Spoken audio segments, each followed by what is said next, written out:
주님, 오늘도 우리의 삶이 당신을 찬양하는 하루, 찬양하는 예배가 되기를 원합니다. 모든 일에서 감사하며 당신을 영화롭게 하옵소서. 오늘도 당신께 영광을 돌리는 존재로 살기를 원하며 주의 말씀 앞에 서원히 말씀을 통하여 우리를 당신의 것으로 아름답게 만들어 가시옵소서.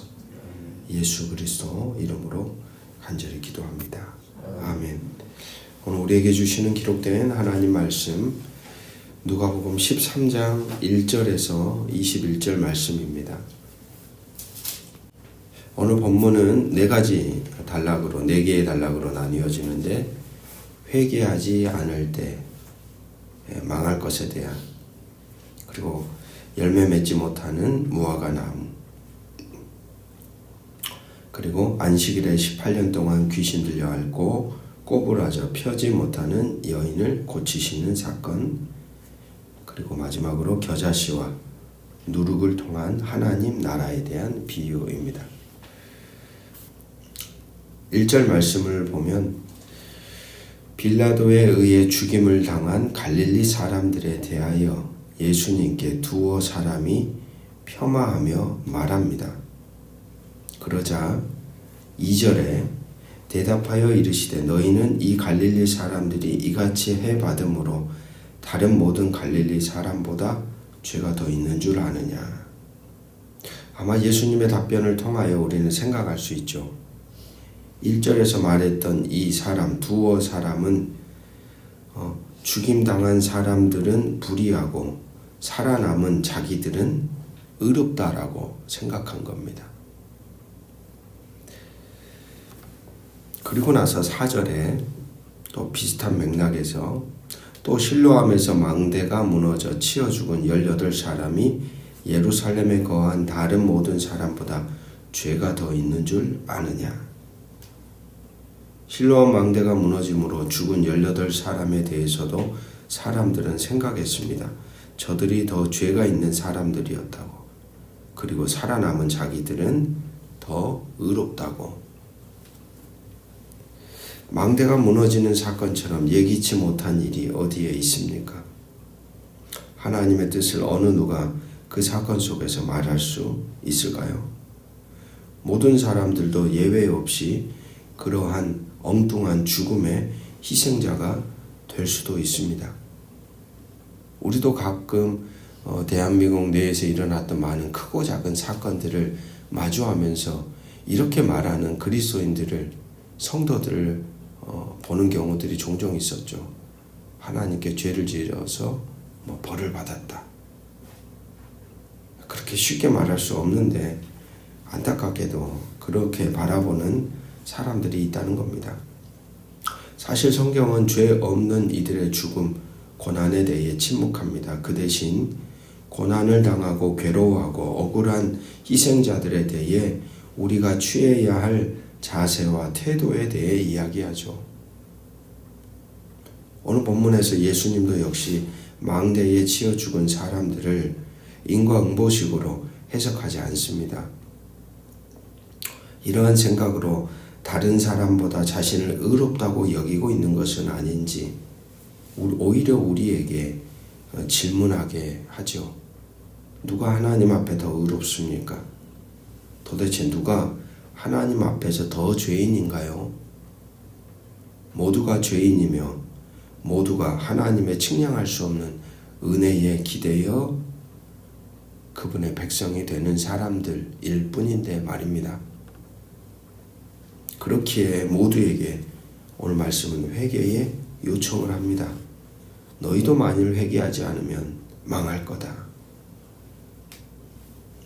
예기치 못한 사건과 상황 속에 죽은 자들이 문제가 아니라 현재 살아있는 남아있는 자들이 돌아서는 것, 하나님 나라 통치 아래에 살아가는 것, 그분 안에 머무르는 것, 역시 그런 삶이 없다면 역시 주님이 다시 오시는 그때에 모두 다 죽을 수밖에 없는 존재라는 사실을, 그렇게 누군가의 죽음과 예기치 못한 사건의 결과에 대해 이러쿵저러쿵 판단하고 분석하고 평가 내릴 것이 아니라 더욱더 현재 내가 어떤 삶의 자리에 서 있는지를 돌아볼 것을 요청하고 있습니다.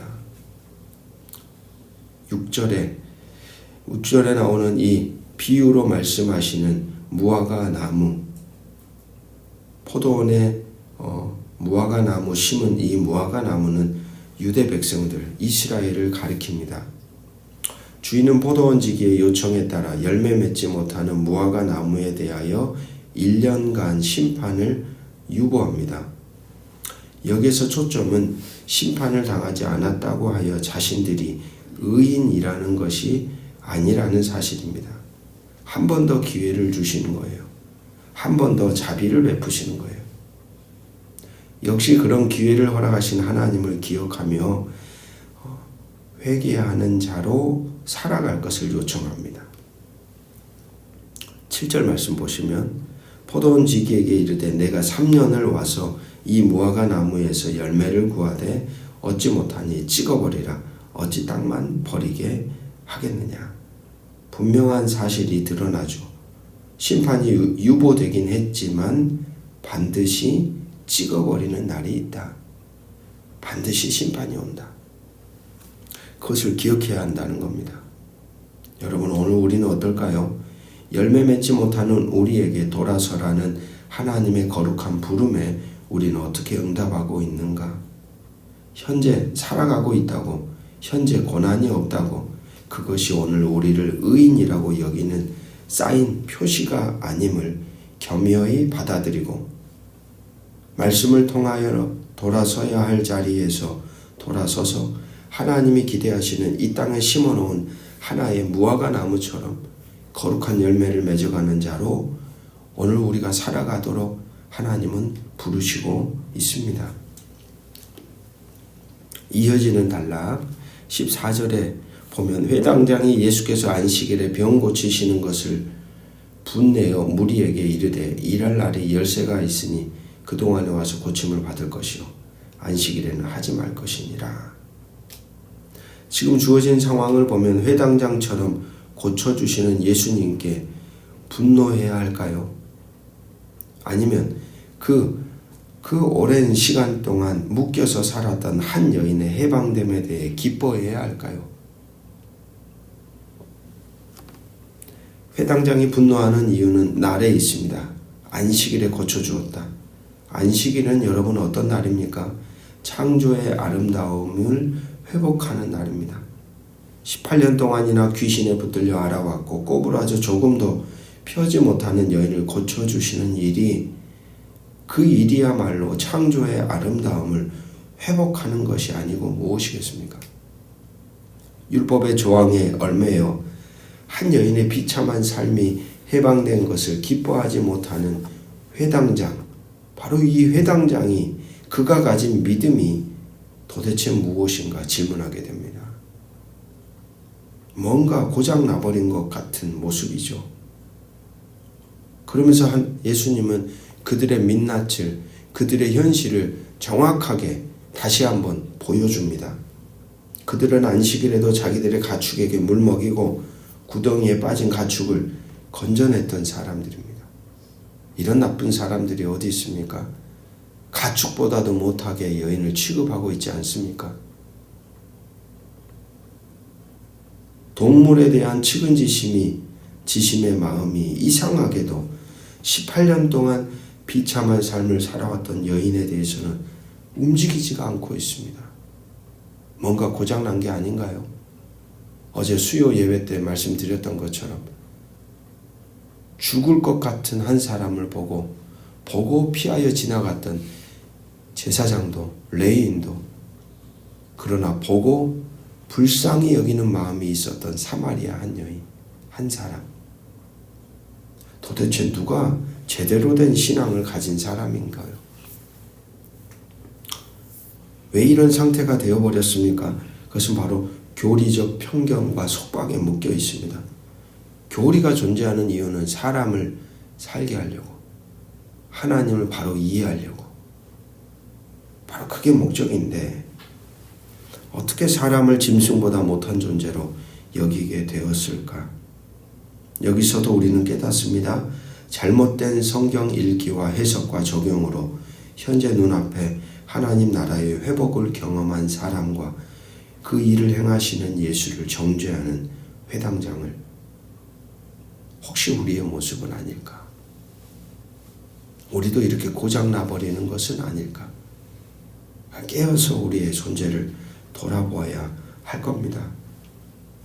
16절에 보면 독특한 표현이 여기 등장하죠. 딱 성경에서 여기 한 번 등장하는 표현이 있습니다.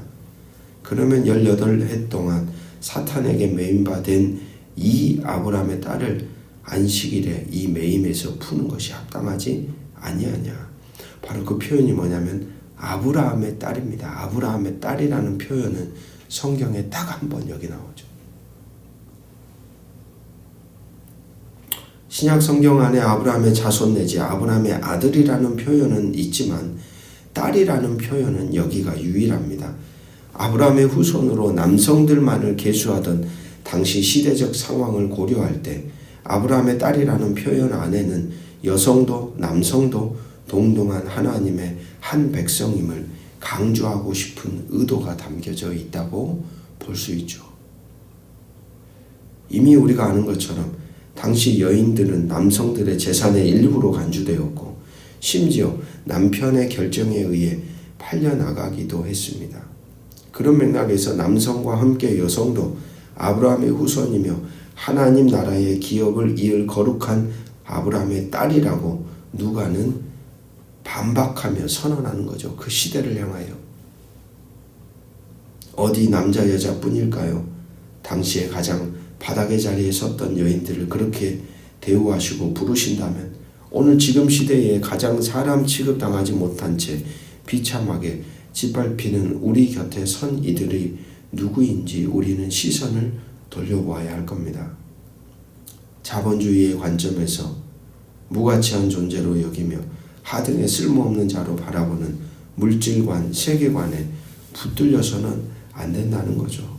오늘 말씀은 그런 우리의 안경을 벗게 만듭니다. 모든 이들, 세상의 서열이 아닌 하나님 앞에서는 아무 의미 없는 서열과 가치의 기준으로 곁에 있는 이들을 그렇게 바라보지 말라고 오늘 말씀은 선언하고 있습니다. 마지막 단락 20절 21절에서 하나님 나라란 무엇인가 질문합니다. 겨자씨 한 알입니다. 누룩입니다. 두 개의 공통점은 심어지고 성장하고 있음을 눈치채기가 힘들다는 겁니다. 겨자씨가 거기에 심겨져 있는지 아니면 누룩이 그 안에 들어가 있는지 분간하기가 어렵다는 거예요. 그런데 좀 중요한 건 그렇게 눈치채기도 힘든 아주 미미하고 작은 존재로 보였는데 어느 날 갑자기 놀랍게 성장한다는 거예요. 앞달락의 한 여인을 바라보는 마음, 자세, 태도가 정말 이 세상에 아무런 영향력을 미치지 못하는 겨자씨 같고 누룩과 같죠. 여러분, 자본주의 세상에서 우리가 한 사람을 그렇게 사람처럼 취급하고 물질관에 붙들리지 않은 채 하나님의 형상으로 대해야 하는 우리의 삶이 꼭 겨자씨와 같고 한 알의 누룩과 같죠. 과연 이게 세상을 변화시킬 수 있을까? 그러나 오늘 말씀은 말하는 겁니다. 그러한 보잘것없는 삶을 살아가는 것, 그것이 하나님의 나라다.